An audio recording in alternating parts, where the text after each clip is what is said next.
Подача, удар Милнера. Ливерпуль. Бір команда дайындап ұстағасың ғой. Сколько раз тебе говорить перед пацанами, не зая, кобра!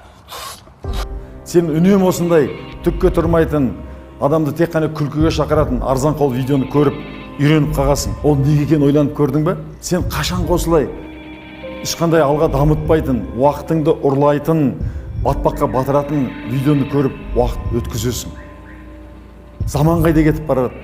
Басқа адамдар қайда кетіп барады? Айналайын, ойланатын уақытың болды. Тек қана теледидардың болмаса компьютердің бер жағынан қарап, басқалардың өмірін қызықтап, ыржақтап өтірудің аяғы неге апарып соқтыратын білесің бе? Бұның аяғы жалғыздыққа, білімсіздікке, үрейлікке, қайыршылыққа, денсаулықтың жоғалуына апарып барады. Отыра бергенің жетеді. Енді бұдан былай осылай өмір сүре бергенді қаламайтын болсаң, тура осы видеоны түсіріп жатқан адамдардың өмірін сүріп, сен басқа біреудің өмірін сүріп жатсың. Сен солардың көрермені қарасың. Көрермен болу емес, сахнаға шығып, бизнестің сахнасына шығып, әлемнің сахнасына шығып, жақсы өмір сүретін уақытың келді. Ол үшін қарапайым бір-ақ нәрсе керек. Ол үшін өзің өміріңе деген жауапкершілікті қолыңа алып, шешім қабылдауың керек. Бұндай видеоларды көруді тоқтат. Сен өзгеретін уақытың келді. Өзгеру үшін енді бұлай істеме, болды. Енді өзіңе тиым салатын нәрселер осындай видеоларды көру. Сен қазір қолыңа бір чай алып ап, кока-коланы алып ап, кириешки, болмаса бір кәмпитті алып ап, жеп осы киноны көтеріп отырсың. Ал заманың өтіп барады.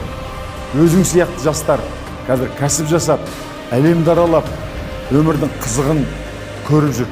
Ал сен сүреңсіз біріне бір ұқсас күндерің ютубтардан осы бір түкке тұрмайтын видеоларды көріп алып өтіп жатыр. Өйткені ол саған ыңғайлы. Сен ыңғайлы аймаққа, зона комфортаға кіріп алғасың. Бұл зона комфортадан ыршып шықпайынша, сен сол осы өмірде қаласың. Қазір мына бақаның өмірін қараш. Бақан егер ыстық суға тастап жерсе, ол ыршып шығып кететін еді. Бұл суық суда отырғаннан кейін, ақырын жылытқаннан кейін, бұл пісіп, сол жерде өліп қалды.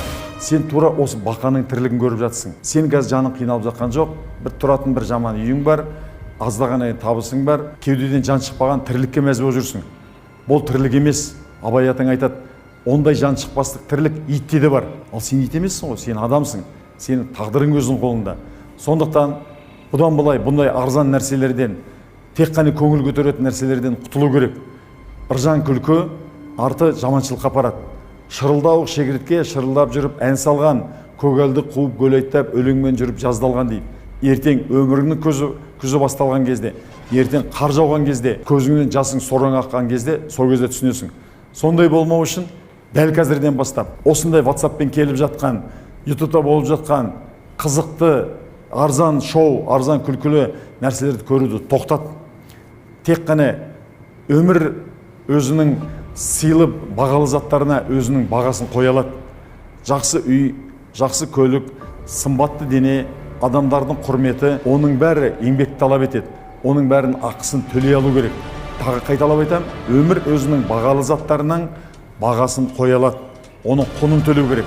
Сымбатты денең болу үшін аяғыңа кроссовканы ки де барда жүгір, спорт залға барып айналыс. Егер білім жинағың келсе, күлкілі видеолар емес, өте маңызды видеоларды, білім беретін видеоларды көр. Бай болғың келсе, барда кәсіп жаса. Соның құнын төле. Сол кезде сен жақсы көлік міне аласың, жақсы үйде тұра аласың, жақсы киім кие аласың. Оның бәрі тегін келмейді. Оның бәріне аздап болсын ойлану керек, жан қинау керек. Сенің хайуани миың, сенің өміріңді сақтап қалу үшін, жарай жата тұр, ертең жақсы болады, бүрсі күні жақсы болады. Бұл сенің қолыңнан келмейді деген ойларды саған айтып отырады. Бірақ ол хайуани ми. Сен хайуан емессің. Сен адамсың. Сен бұл өмірдің барын көріп, жақсылығын алу үшін келдің.